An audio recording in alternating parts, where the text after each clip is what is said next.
saddex nin oo la sheego in dil lagu xukumay. assalaamu calaykum waraxmatullaahi wabarakaatu. insha allahu tacaala maanta waxaynu ka hadlaynaa saddex nin oo la sheego in dil lagu xukumay. saddexda nin mid wuxuu ahaa nin caalim ah oo cilmiga diinta si fiican u yaqaana, ninna wuxuu ahaa nin garyaqaan ah oo garsoorka iyo cadaaladda si fiican u yaqaana, ninna wuxuu ahaa nin cilmiga fiisigiska si fiican u yaqaana. saddexdii nin markii la keenay meeshii dadka lagu dardari jiray ee la rabay in aaladdii qoorta lagaga jaro saddexdoodaba, waxaa loogu horraysiiyey ninkii caalimka ahaa, waxaana la damcay in qalabkii markaa la isticmaali jiray qoorta lagaga jaro oo uu ikhtiraacay dalka faransiiska oo carabi ahaana loo yaqaano almaqsala. waxa weeye qalabkii marka la damcay in qoorta lagaga jaro waxaa lagu yidhi hadalka ugu dambeeya ee aad rabtid inaad dhahdid muxuu yahay. wuxuu ku jawaabay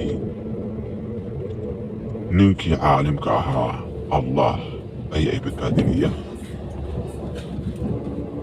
kadib aaladdii ayaa lagu fasaxay. aaladdii waxbaa qoortii waa ay ka jiri weyday oo ninkii waa ay dili weyday. dadkii waa ay yaabeen, waxayna dhaheen war inaga sii daaya ninka caalimka ah. sidii ayuuna ku badbaaday ninkii caalimka ahaa oo ilaahay ayaa badbaadiyey.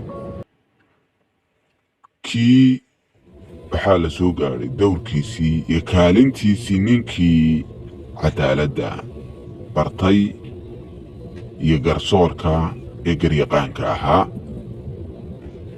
waxaa la damcay in qoorta laga jaro meeshii ayaa la soo istaajiyey.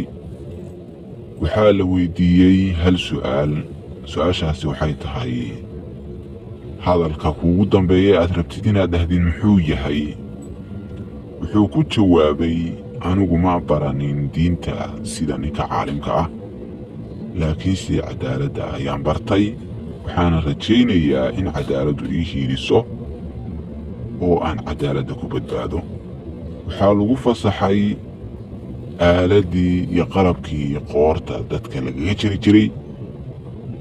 ninkii waxba waa ay ka tari weyday oo qoortiisii waa ay go'i weyday. aaladdiina waxa weeye waa ay shaqan weyday. kadib waa ay yaabeen dadkii, waxay dhaheen war inaga sii daayaa ninkan garyaqaanka ah. sidii ayuuna ku badbaaday ninkii garyaqaanka ahaa. waxaa la soo gaadhay kaalintii ninkii cilmiga fiisigiska yaqaanay. waxaa la soo istaajiyey meeshii qoorta dadka lagaga jari jiray. waxaana la weydiiyey hal su'aal isagana. waxaa lagu yidhi waxaa kuugu dambeeya ee aad rabtid inaad dhahdid muxuu yahay.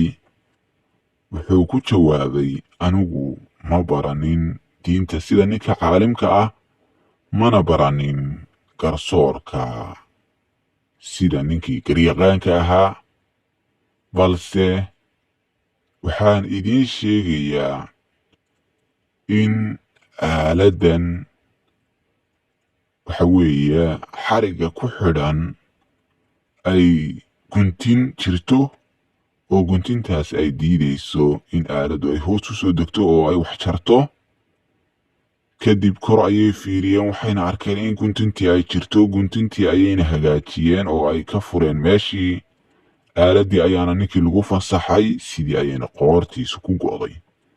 halkaas ayuuna ku naf waayey ninkii cilmiga fiisigiska bartay. haddaba waxaa ku jira faa'iidada ku jirta iyo casharka ku jira waxa uu yahay qisadan in mararka qaarkood aamusnaantu ay fiican tahay. aamusnaantu inay fiican tahay iyo in adiga oo mataqaanaaye wax walba og inay caqliga iyo dakaaga iyo maskaxdu ay tahay in aad doqon iska dhigtid mararka qaarkood. halkaas ayaynuna ku soo gebagabaynaynaa qisadii, amaba ay ku dhammaatay qisadii iyo sheekadii waxa weeye saddexdii nin. maalmahan youtube-ka waxa uma soo dhigin, waxaan isiri bal dadkii baryahan ismayda arkine intaa bal ugu tur baan isiri maanta. aad baan idin salaamayaa. haddii aad jeceshihiin qisooyin kale iyo sheekooyin kale oo mataqaanaayey nala soo wadaaga, iyo wax kastoo aad insha allahu tacaala rajaynaysaan, iyo qof walba waxa maskaxdiisa ka dhex guuxaya iyo waxa uu tabayo. kolley baryahan carabigii ayaa laysoo wadweydiinayey, waktiguna waa iska xun yahay. aad baan idiin salaamaya. qof walba commentigiisa wuxuu doonaa kaga soo hadlo. khayr baan idiin rajaynaya. wassalaamu calaykum waraxmatullahi wabarakaatu.